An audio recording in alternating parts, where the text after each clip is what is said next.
Heather McPallister.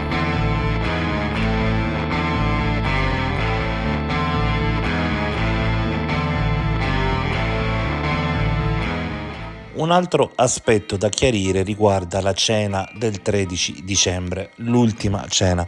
Intorno alle 21:20 Liliana, tramite WhatsApp, ebbe un contatto con un numero team, un 335.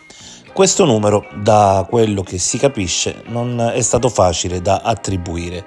Io suppongo ovviamente la procura sappia bene a chi appartiene, però per quello che riguarda noi c'è un mistero da chiarire. Infatti stamattina ho fatto chiedere a Claudio se si trattasse del famoso messaggio che dichiarò di aver ricevuto da Liliana quella sera.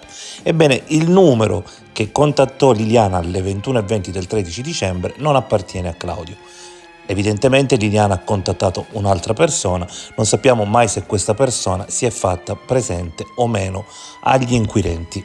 Ed è anche importante sottolineare che non sappiamo se si tratta di chiamata o di messaggio. In compenso però mi viene detto che questo numero ha disattivato WhatsApp o forse addirittura è stato proprio disattivato l'intero numero.